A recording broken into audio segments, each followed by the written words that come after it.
Hello good morning दोस्तों। तो कैसे हैं आप लोग। स्वागत है आपका हमारे यूट्यूब चैनल में।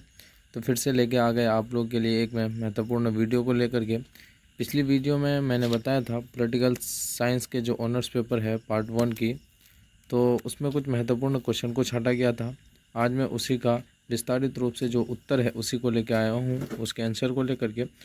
तो कल आप देख सकते हैं, कल का सबसे पहला क्वेश्चन था परंपरागत एवं आधुनिक राजनीतिक विज्ञान के बीच अंतर स्पष्ट करना था। ठीक है, तो उसकी विस्तारित रूप से आज उस क्वेश्चन की बात करेंगे हम लोग। इसको कैसे लिखना है एग्ज़ाम के दृष्टिकोण से, किस तरह लिखना है, किस तरह लिखने पर आपको नंबर ज़्यादा मिलेगी, तो उस हिसाब से मैंने आपके लिए वीडियो बनाया है।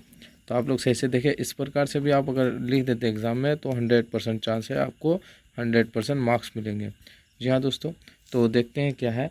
परंपरागत एवं आधुनिक राजनीतिक विज्ञान में निम्नलिखित अंतर है। परंपरागत राजनीतिक शास्त्र के रूप में 1960 के पहले तक ही विकसित था। इसका आधुनिक रूप 1966 में पदार्पण माना जाता है। आधुनिक राजनीति शास्त्र अपने परंपरागत राजनीति शास्त्र से प्रकृति विषय विस्तृत लक्ष्य अध्ययन पद्धति तथा अवधारणात्मक विषय परिधि में बिल्कुल अंतर है। यहाँ कहा गया है परंपरागत राजनीति शास्त्र जो थी उसका प्रारूप का जो विस्तार था वो 1960 से पहले था। उसके बाद 1966 से इसमें पदार्पण यानी परिवर्तन आ गया, वो आधुनिक राजनीतिक शास्त्र में बदल गए। हम आधुनिक राजनीतिक विज्ञान और परंपरागत राजनीतिक विज्ञान को निम्नलिखित दृष्टिकोण से अंतर मान सकते हैं। जैसे है विषय क्षेत्र के दृष्टिकोण से अंतर। अपने विषय क्षेत्र की दृष्टि से आधुनिक राजनीति शास्त्र अपने परंपरागत राजनीति शास्त्र से भिन्न एवं विस्तृत है। ठीक है, परंपरागत दृष्टिकोण क्या है।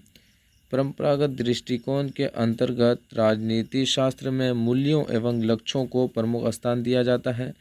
इसके अंतर्गत राज्य और सरकार की उत्पत्ति, विकास, संगठन तथा विभिन्न राजनीतिक दलों, राजनीतिक विचारधाराओं, विश्व की विभिन्न सरकारों और संविधान में अंतर्राष्ट्रीय संबंधों तथा लोक प्रशासन की कलाओं का अध्ययन किया जाता है। यानी परंपरागत राजनीति शास्त्र है उसमें क्या क्या किया जाता है। सरकार की उत्पत्ति की जाती है, उसके विकास की जाती है, किसी भी संगठन को बनाया जाता है, विभिन्न राजनीतिक दलों का राजनीतिक विचारधाराओं को विश्व की विभिन्न सरकारों और संविधान से अंतर्राष्ट्रीय स्पष्ट किया जाता है। ठीक है, उसी तरह है एक गवर्नर नाम का एक व्यक्ति था जिसने बोला था क्या, राजनीतिक विज्ञान का राज्य के साथ आरंभ होता है और राज्य के साथ अंत होता है। अब देखते हैं उससे आधुनिक राजनीति किस प्रकार उससे अलग है। आधुनिक राजनीतिक विज्ञान राजनीतिक शास्त्र अनुसार राजनीति का निवास राज्य विहीन समाज और संगठनों में तथा राज्य के अलावा अन्य औपचारिक एवं संगठनों में करता है। नंबर 2 में है लक्ष्य संबंधी दृष्टिकोण में अंतर। परंपरागत राजनीति का उद्देश्य उत्तम जीवन की प्राप्ति है, पर परंपरावादी राजनीति शास्त्रीय निराधार कल्पना द्वारा आदर्श राज्य की कल्पना करती है। आधुनिक राजनीति शास्त्र का उद्देश्य राजनीतिक घटनाओं या यथार्थ रूप में समझाना है। इसका संबंध में आधुनिक राजनीति शास्त्र भविष्य भी करते हैं और यथासंभव उन्हें नियंत्रित करने का प्रयास भी करते हैं। यानी परंपरागत जो राजनीति शास्त्र है वो क्या करते हैं, वो अच्छे जीवन की प्राप्ति करते हैं, वो अच्छी उत्तम जीवन के उद्देश्य की प्राप्ति में लगे रहते हैं। और आधुनिक जो राजनीति शास्त्र है इसका संबंध आधुनिक राजनीति शास्त्र भविष्य भी करते हैं। ये क्या करते हैं, भविष्य करते हैं और यथासंभव उसको पूरा करने में नियंत्रित प्रयास भी करते हैं। नंबर 3 है प्रकृति के दृष्टिकोण से अंतर। तो इसमें कहा गया है आधुनिक दृष्टिकोण और परंपरावादी दृष्टिकोण में एक प्रमुख अंतर उनकी प्रकृति के विषय में है। आधुनिक राजनीति शास्त्र में अन्वेषण के अंतर्गत अनुभववादी पद्धतियों का प्रयोग किया जाता है और वैज्ञानिक प्रणालियों, विशुद्ध निष्कर्षों और वृहद सामान्यीकरणों पर बल दिया जाता है तथा आंकड़ों एवं निष्कर्षों के परिणाम की जांच की जाती है। वहीं परंपरागत राजनीति शास्त्र का स्वभाव भूतकालिक तथा ऐतिहासिक घटनाओं का विश्लेषण करना होता है।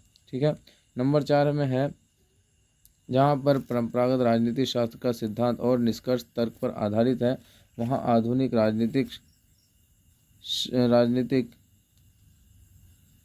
राजनीतिक शास्त्र, गणित, परिणाम, तथ्य और संग्रह सर्वेक्षण जैसी वैज्ञानिक पद्धतियों का अपने अध्ययन क्षेत्र में प्रयोग करता है। यदि हम कहें कि परंपरागत राजनीति शास्त्र केवल बौद्धिक है तो आधुनिक राजनीति शास्त्र यथार्थ एवं व्यवहार से संबंध है। उसी तरह नंबर 5 में है ऐतिहासिक दृष्टिकोण से अंतर। ऐतिहासिक दृष्टिकोण से परंपरागत राजनीति शास्त्र और आधुनिक राजनीति शास्त्र कैसे अंतर है। नवीन राजनीति शास्त्र अपने परंपरागत राजनीति शास्त्रों से अधिक दृष्टिकोण रखते हैं और ऐतिहासिक घटनाओं में उलझने का नहीं करते। जहां परंपरागत राजनीति शास्त्र पुस्तकालयों में बैठकर लिखा जाता है, वहीं आधुनिक राजनीति शास्त्र अपना अध्ययन केंद्र संघर्षों, समस्याओं तथा जनता के बीच मानता है। इस प्रकार अलग लिख सकते हैं। उसी तरह नंबर 6 में लिया है राजनीतिक के स्वरूप में अंतर। राजनीतिक स्वरूप में कैसे अंतर होता है। परंपरागत राजनीति शास्त्र का सामान्य अर्थ विशिष्ट मूल्यों की प्राप्ति के लिए राजनीति, संरचना और राज्य सरकार, जन समूह, विभिन्न इकाइयों, शासन प्रणालियों इत्यादि का अध्ययन था। इस संस्थापक दृष्टिकोण में दर्शन एवं नैतिकता के साथ राजनीतिक संस्था पाई जाती है। इसमें राजनीतिज्ञों को एक कला कुशल व्यवहारवादी के रूप में चित्रित किया गया है। उसी तरह नंबर 7 में है नैतिक और दार्शनिक दृष्टिकोण से अंतर। क्या क्या होता है। नंबर 8 में है अंतर अनुशासनिक दृष्टिकोण से अंतर, अवधारणाओं और प्रति मानव का अध्ययन संबंधित अंतर। इस प्रकार से हम लोग परंपरागत एवं आधुनिक राजनीति शास्त्र विज्ञान के बीच अंतर स्पष्ट कर सकते हैं। अगर इस प्रकार से आप लिखते हैं तो 100% मार्क्स आपको मिलेंगे। तो आप हमारे साथ जुड़े रहिए। नेक्स्ट वीडियो में अगली क्वेश्चन की